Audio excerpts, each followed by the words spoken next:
This may come as a shock to some of you, but I usually don't play many new games each year. In 2020, I played these 6 games, and in 2021, I also played 6 games. However, in 2022, I somehow managed to play 9. This video will obviously be ranking all the games that I played in the last year.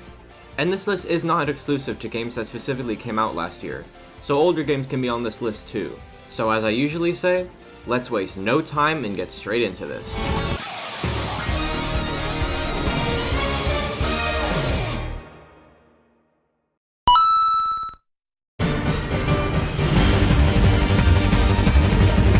Coming in at last place is Kingdom Hearts Birth by Sleep.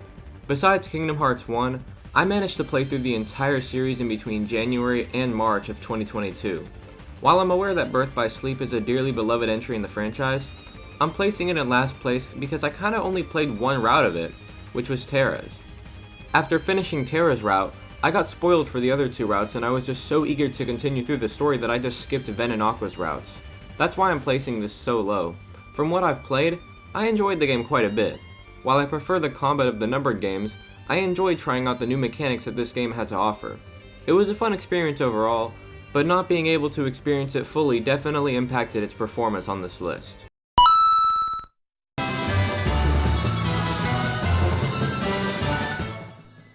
Kingdom Hearts Dream Drop Distance was fairly similar to Kingdom Hearts Birth by Sleep, in which I was spoiled for the ending of the game when I got so close to it. However, this time I did not give up. I didn't play this game for nothing, and I was so close to the ending until this This battle took me forever to complete. I straight up fought it for like 3 to 4 hours, and once I finally beat it, I got killed in the second fight, causing me to start both over. And at this point, I just gave up and went to 0.2. But my time with Dream Drop Distance was well spent. While I didn't use the spirit mechanic as I felt it would be too complicated to get into, especially right before getting back into the gameplay of the numbered titles, I did enjoy the new flow motion mechanic. I also liked how the worlds were much larger this time around, and the finale was pretty epic. This was a solid experience all around for me.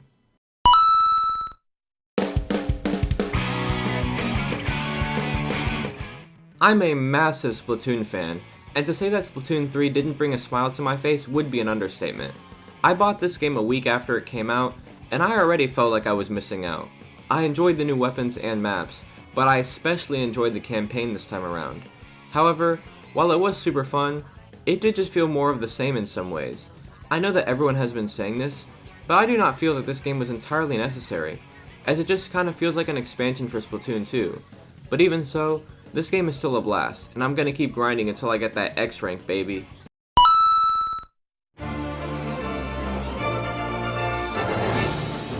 Mario plus Rabbids Kingdom Battle was my very first Switch game.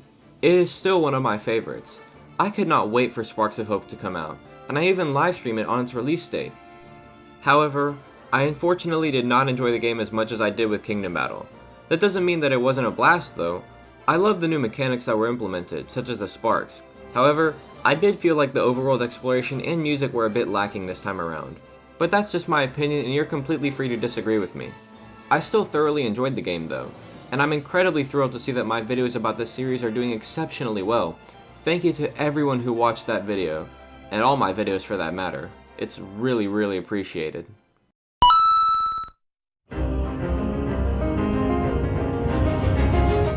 Jumping from Dream Drop Distance to 0.2 a Fragmentary Passage was just a breath of fresh air. While this game is incredibly short and pretty much a demo for Kingdom Hearts 3, I still heavily enjoyed my time with it, and it easily proves that less is more when it comes to making enjoyable games. The combat system was so much fun, and I couldn't get over how amazing it was to see the Kingdom Hearts series with modern graphics.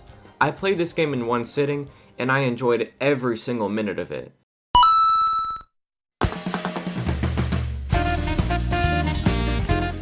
I've been playing Mario Kart 8 ever since December of 2014. In fact, it was my very first Wii U game. It was my favorite game for so long until Kingdom Battle came out. And while I played 8 Deluxe at a friend's house several times before 2022, I bought it for my Switch in 2022 because of the Booster Course Pass, so I'm putting it on this list. I love this game to death.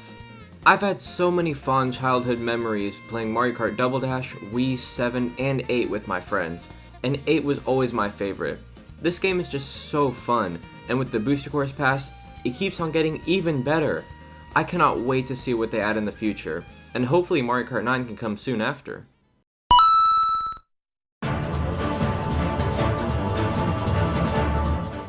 While I enjoyed Kingdom Hearts 1 a lot, it cannot be denied that I expected a little bit more from the series, and thankfully, Kingdom Hearts 2 fulfilled everything that I was looking for.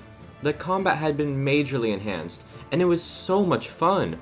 The addition of the drive forms constantly was so awesome, and I loved everything about them.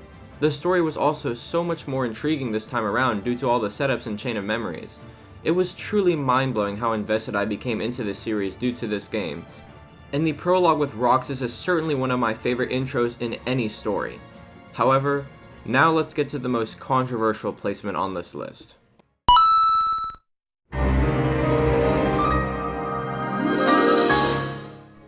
Believe me, I'm fully aware that Kingdom Hearts 3 has its own issues.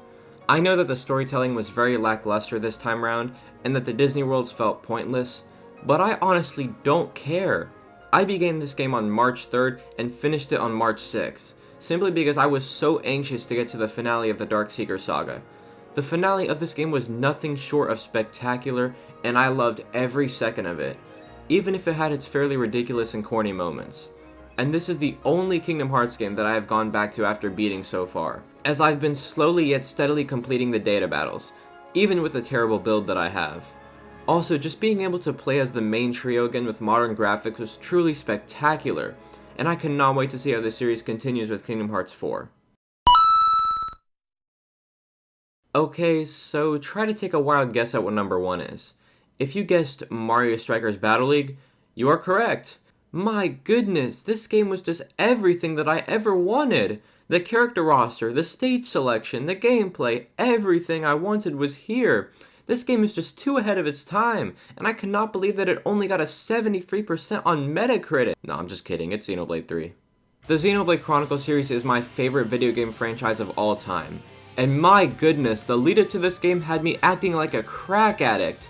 I just needed to get my hands on it, and when the day finally came, it was truly glorious. However, I was slightly upset because I had to go to work for 10 hours a day beginning the day after the game came out. But I somehow managed to get coronavirus the day after the game came out too, so I got to stay home for a week and just play it, and it was the best thing ever. While I was disappointed by the story after beating it, as I heavily expected it to have 10 chapters and at least 3 more returning characters from the previous games that weren't shown in the trailers, I slowly managed to like it more and more as time goes on. The music and gameplay was the embodiment of everything that I ever wanted, and the whole experience was truly incredible. While I got too sick to stream it after chapter 3, I do have streams of the ending and the first 3 chapters on my channel if you're interested to see. This was by far my most played game last year, and I cannot wait to keep playing it. While I prefer Xenoblade Chronicles 2 more, this game was truly a delight, and I cannot wait for the DLC story to release later this year. And that's the list. Did you play any of the games mentioned in this video? If so, let me know your thoughts on them. Also, please let me know what your favorite games of 2022 were in the comments below. Thank you so much for watching, and have yourself a fantastic rest of your morning, afternoon, evening, and night.